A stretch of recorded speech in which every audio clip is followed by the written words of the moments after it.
Vamos para o nosso estudo, nossa leitura comentada no livro do Êxodo, capítulo de número 18. Então, vou fazer aqui um rápido resumo e entrar no tema lá no capítulo 20, que é onde nós queremos parar e meditar. Então, no capítulo 18 de Êxodo, nós temos ali o sogro de Moisés, que é Jetro, vai visitar Moisés e ele leva Zípora, que é a mulher de Moisés, e os dois filhos de Moisés, Gerson e Eliezer. Lembrando que quando Moisés foi para o Egito libertar o povo, ele deixou a sua família lá com o seu sogro. E aí agora, depois dessa libertação, já atravessaram ali o Mar Vermelho, já estão numa outra região, e aí então o sogro de Moisés vai visitá-lo e leva ali a sua esposa e os seus dois filhos. No versículo 9, nós temos ali que Jetro, conversando com Moisés, Moisés explica tudo o que aconteceu, como foi que Deus abriu o Mar Vermelho, como foi que os egípcios morreram, né? E o interessante é que quando Jetro ouve, Jetro, diz a palavra de Deus, que ele tomou holocaustos e sacrifícios para Deus. E tanto Arão como os anciãos ali de Israel se juntaram para comer pão com eles. O que isso é interessante a gente observar? Primeiro, porque Jetro, ele era um sacerdote de Midian. E Midian era um povo, vamos dizer assim, um povo idólatra. Então, se era um sacerdote de Midian, dificilmente ele seria um sacerdote do Deus Altíssimo.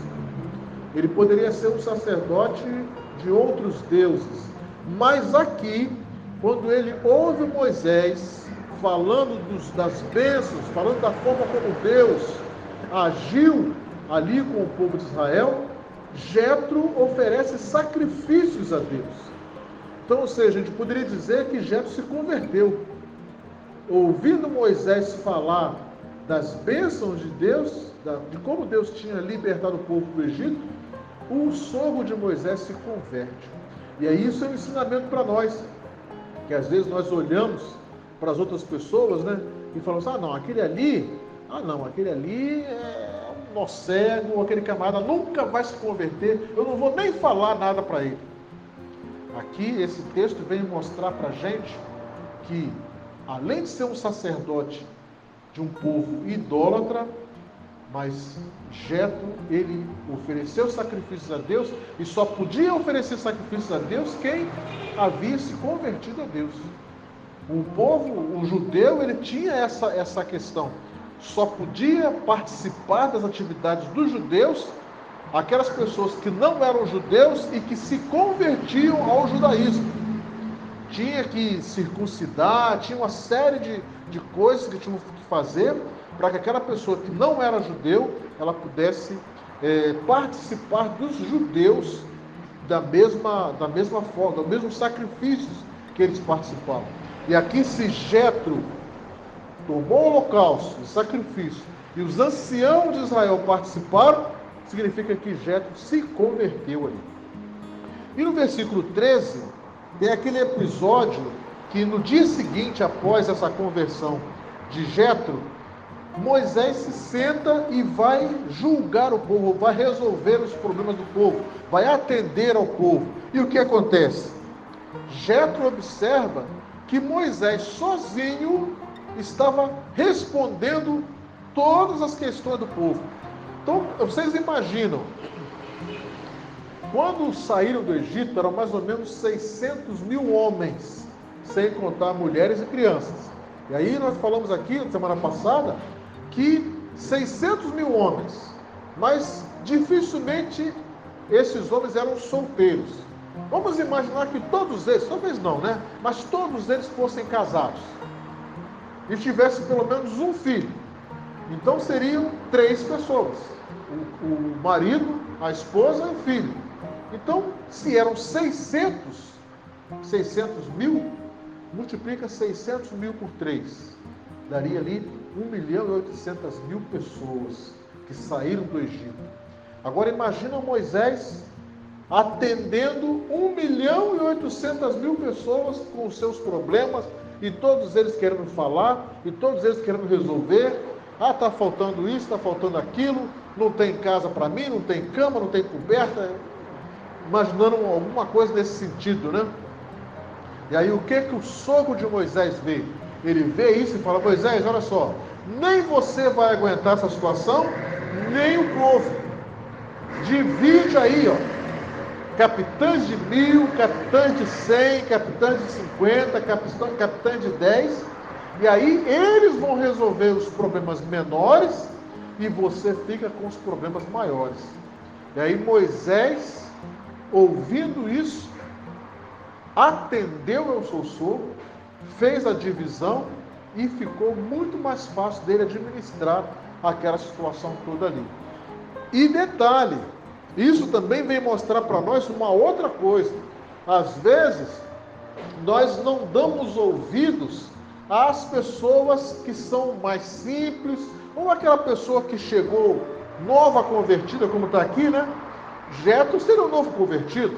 Ele chegou um dia no sacerdote Midian, no outro dia ele já estava oferecendo sacrifício, então ele era um novo convertido. E às vezes, nós não damos ouvidos a uma pessoa que supostamente aos nossos olhos seria inexperiente. Mas eu posso garantir para vocês, baseado até no que a palavra diz, que todas as pessoas têm um tipo de conhecimento que a outra não tem. Então, por exemplo, eu tenho algumas coisas que eu conheço, mas eu tenho coisas que eu não conheço e que com certeza às vezes vocês conhecem. E aí quando vocês falam, dão um conselho, dão uma orientação de algo que eu não sei, se eu não seguir aquilo que vocês estão falando, eu estaria sendo arrogante com vocês. Então, tem algumas coisas que eu conheço, vocês não conhecem, da mesma forma tem coisas que vocês conhecem e eu não conheço. Então aquilo que eu conheço eu passo para vocês, vocês aprendem e vocês seguem. Aquilo que vocês conhecem e eu não conheço, vocês falam para mim, eu aprendo e eu sigo. E é assim que deve ser a vida. E não eu achar que eu sei tudo, não preciso de ninguém, já tenho todas as decisões tomadas. Não pode ser assim. E Moisés aqui, ele mostra que aceitando o conselho de Jetro, ele também nos dá uma lição de humildade. No capítulo 19, diz o texto que foi 3 meses após a saída do Egito. Então já estavam 3 meses no deserto, e aí no primeiro dia do mês, eles se acampam no deserto do Sinai, perto do Monte Sinai. E aí no versículo 5, Deus propõe que Moisés fale ao povo o seu desejo de fazer uma aliança com o povo e transformar aquele povo num reino de sacerdotes e uma nação santa. Lá em 1 Pedro 2,9, nós vemos que Cristo, quando nós aceitamos o sacrifício de Cristo, nós nos tornamos reinos, uma nação santa e sacerdotes do Senhor. Mas esse projeto de Deus, para que nós nos tornássemos uma nação santa, sacerdócio real, já vem desde o Êxodo. Aqui no capítulo 19, Deus propõe para Moisés: Moisés, separa o povo, santifica o povo, porque eu quero que esse povo seja de propriedade exclusiva minha. Eu quero fazer desse povo uma nação de sacerdotes, um reino de sacerdotes e uma nação santa. E aí, só que Moisés falou o seguinte: agora fala para o povo que para que isso aconteça, eles vão ter que prometer que vão seguir os meus ensinamentos. E aí Moisés vai lá e fala com o povo. O que o povo responde? Não, Moisés, vamos seguir o ensinamento de Deus, vamos aceitar essa aliança, vamos ser obedientes com ele. E aí, mais à frente, quando nós continuarmos os nossos estudos, nós vamos ver que passou pouco tempo depois, o que o povo fez? Fez um bezerro de ouro para substituir Deus. Como é isso? A nossa volatilidade, ou seja, a nossa inconstância, às vezes hoje falamos, não, vou fazer uma coisa, vou seguir, vou continuar, vou obedecer a Deus, mas aí na primeira dificuldade, o que a gente faz? Estou fora, não quero mais, acabou. Né? Então aqui o texto vem nos dar uma outra ideia a respeito disso. No versículo 7, Moisés fala para o povo, então, todos concordam, Moisés volta, fala com Deus, o povo concordou. Tá? O que Deus fala para Moisés? Moisés, purifica o povo, porque no terceiro dia, daqui a 3 dias, eu vou conversar com o povo, vou falar com ele diretamente. Então nós lembramos que lá atrás, eu já falei com vocês que aqui no livro do Êxodo, nós temos muitas vezes a questão do número 3. Né? Então, várias vezes, vamos ver isso aqui, uma das vezes é esta aqui, quando Deus fala para Moisés santificar o povo, porque no terceiro dia ele iria fazer selar a aliança com o povo. E aí Deus fala para Moisés, Moisés, eu vou falar com o povo, mas o povo não vai me ver, o povo vai me ouvir numa nuvem, e eu quero que você e Arão se acheguem mais perto do monte, mas o povo vai ter um limite para o povo se achegar. E aí então, no versículo 16, diz que no terceiro dia, como Deus ordenou a Moisés, ele fez o povo se assentar próximo ao monte, colocou um limite, de forma que o povo não ultrapassasse, e aí Moisés subiu com Arão até a presença de Deus no Monte Sinai. E aí nós entramos então no capítulo 20, que é Deus falando diretamente ao povo, e é sobre isso que eu quero conversar com vocês hoje, a respeito dos conhecidos 10 mandamentos, que foram as 10 palavras, as 10 ordenanças que Deus deu ao povo naquele dia. Então, quais foram estas palavras? Quais foram essas palavras que Deus disse ao povo? Está aqui, capítulo 20 de Êxodo, versículo 1. Então falou Deus todas estas palavras: Eu sou o Senhor, teu Deus, que te tirei da terra do Egito, da casa da servidão. E aí vem o primeiro mandamento, que muitas vezes nós fomos enganados em aprender os mandamentos. Então, qual é o primeiro mandamento? O primeiro mandamento é este aqui que eu vou dizer aqui agora: não terás outros deuses diante de mim. Este é o primeiro mandamento. Deus avisa o povo: não tenham outros deuses, porque só eu sou Deus, só eu que mereço toda a adoração. Então esse é o primeiro mandamento: não terás outros deuses diante de mim. E aí, quando nós olhamos na prática, muitas vezes nós colocamos outros deuses no lugar de Deus. Talvez não seja um Deus de pedra ou de barro, ou um Deus de madeira, ou um ídolo qualquer, mas às vezes colocamos o nosso trabalho, às vezes colocamos até a nossa família, ou filhos, ou marido, ou esposa, às vezes colocamos dinheiro, às vezes colocamos situações que em outro caso não seria o ideal. Tem pessoas que colocam o seu carro como se fosse o seu Deus. Não dá carona para ninguém, vive lavando e limpando o carro todo dia, encerando, né? Então nós precisamos colocar Deus como prioridade nas nossas vidas e não substituir Deus por nenhuma outra coisa.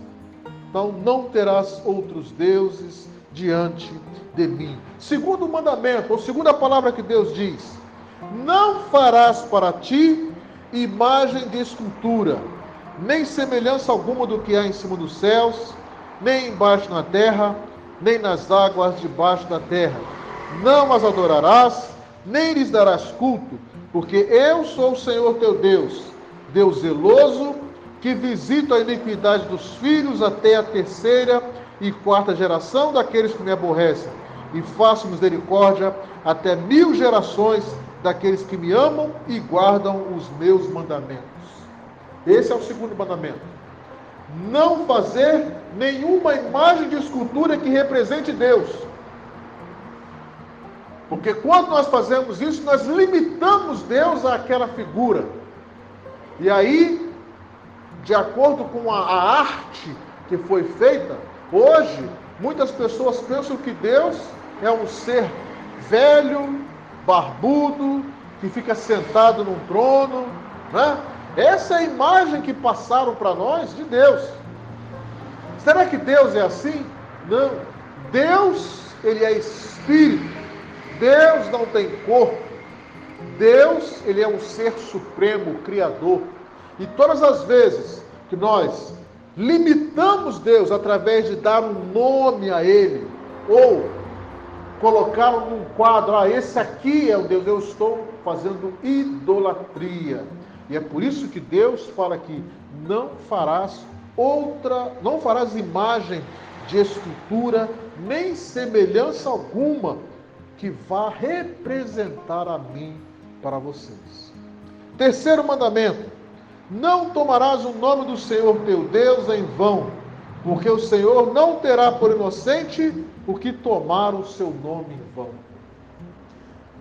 Muitas vezes pessoas pegam o nome de Deus e colocam em músicas ou em declamações que não tem nada a ver com adoração. O nome de Deus, que o próprio povo de Israel, na hora que estava escrevendo as Escrituras, resolveu tirar as vogais das letras que dariam a pronúncia do nome. Eles tiraram as vogais de forma que agora, quando você pega uma Bíblia no original hebraico, quando tem o nome de Deus, só tem as consoantes. E pelas consoantes não tem como você dizer qual é o nome de Deus. Isso por quê? Para evitar que as pessoas colocassem o nome de Deus em qualquer lugar, de qualquer forma falassem o nome de Deus. Então, o nome de Deus deve ser preservado. Não deve ser colocado de forma aleatória. Quantas vezes as pessoas falam o nome de Deus em locais inapropriados, em situações inapropriadas, e isso está indo contra a palavra que Deus deu aqui para o povo de Israel e que serve para nós hoje.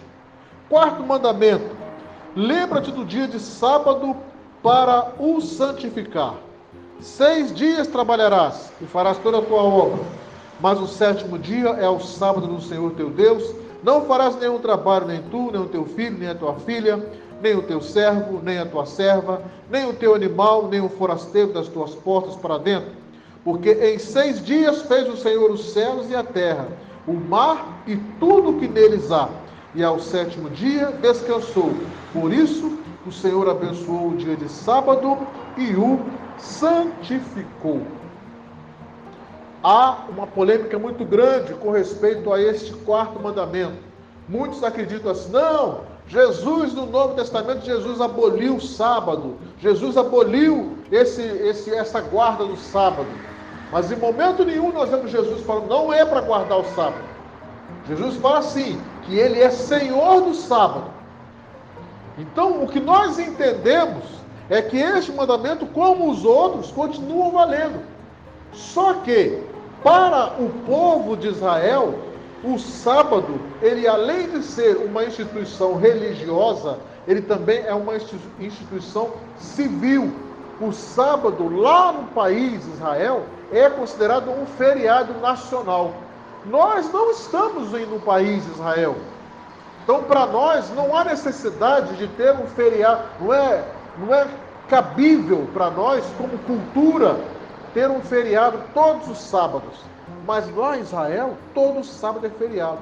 E aí lá, no sábado, ninguém trabalha.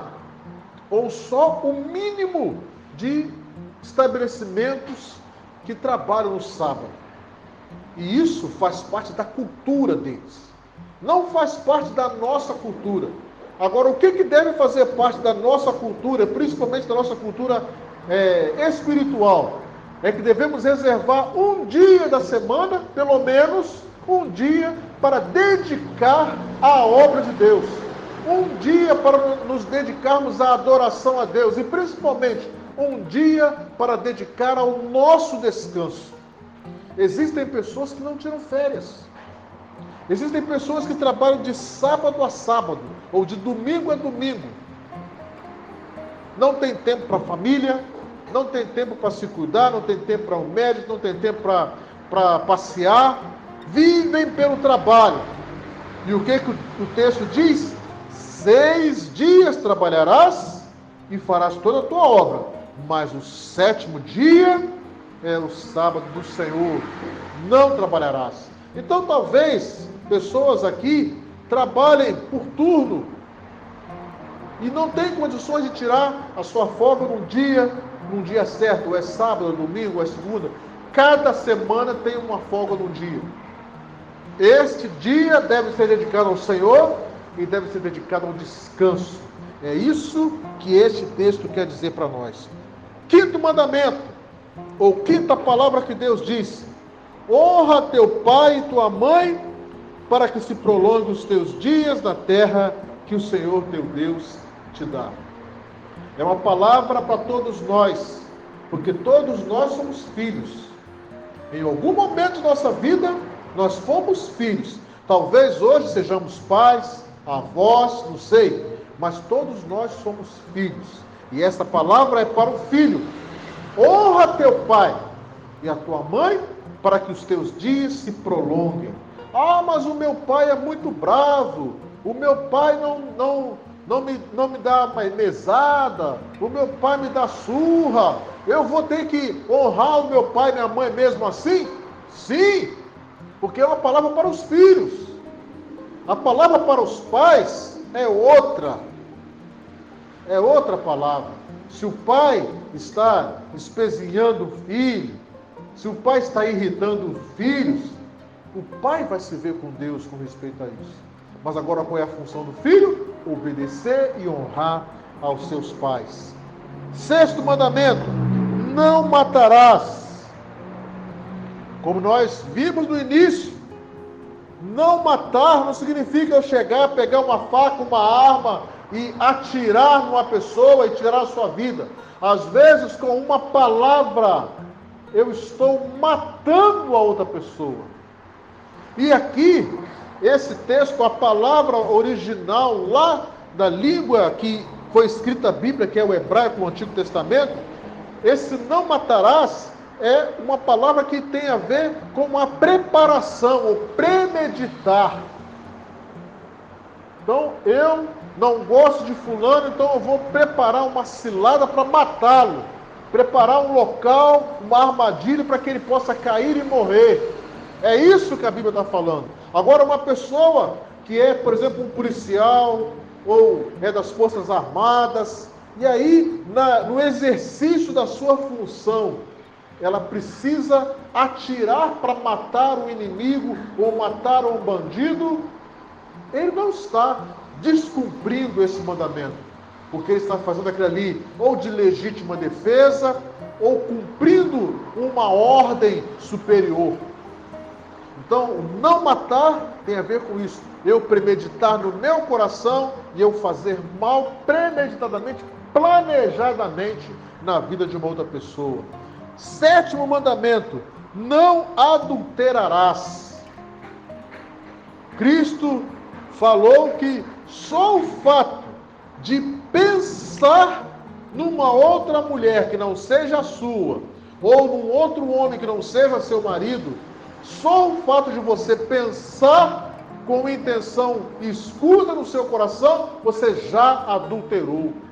Então, esta palavra, naquele tempo, ficou muito direto. Olha, não adulterarás. Sabe o que é? Não pode ter relação sexual com o marido ou com a esposa que não é seu. Mas aqui Jesus chega mais à frente e fala assim, olha, só pensar nós já adulteramos. Então, vamos cuidar da nossa mente. 8º mandamento, não furtarás. Nós precisamos cuidar daquilo que é nosso, mas aquilo que não é nosso, não nos pertence, deixemos lá. Muitas vezes, tem um ditado que a pessoa fala assim, a oportunidade faz o ladrão. Às vezes você, tem ali, ninguém está vendo, eu vou pegar. É oportunidade. Pois é nesse momento que nós devemos colocar diante de Deus e nos colocar pedindo proteção, pedindo orientação de Deus, para que isso não aconteça. Para que mesmo que a oportunidade se apresente, eu seja capaz de resistir e não tomar posse daquilo que não é meu. Mas é só R$10. Mas é só uma folha de papel. Te pertence? Não. Então deixa ali. Deixa, não é teu, não furte, não roube. Versículo 16, 9º mandamento. Não dirás falso testemunho contra o teu próximo. Às vezes acontece isso, a famosa fofoca. Mas é uma fofoca, fofoca boa. Fofoca como é? Fofoca santa. Não, olha só, eu vi fulano fazendo isso, isso não pode, eu tenho que falar com o pastor, eu tenho que falar com o presbítero, isso não pode. Não, é fofoca. Agora aqui está falando, não dirás falso testemunho. Então, não dirás falso testemunho contra o teu próximo. E o 10º mandamento, não cobiçarás a casa do teu próximo, não cobiçarás da mulher do teu próximo, nem o seu servo, nem a sua serva, nem o seu boi, nem o seu jumento, nem coisa alguma que pertença ao teu próximo.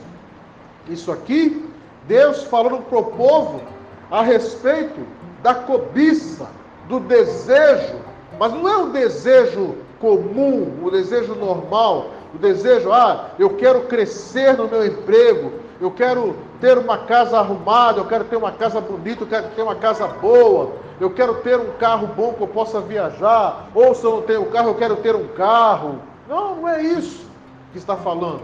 O texto está falando da pessoa que está desejando aquilo que é do outro.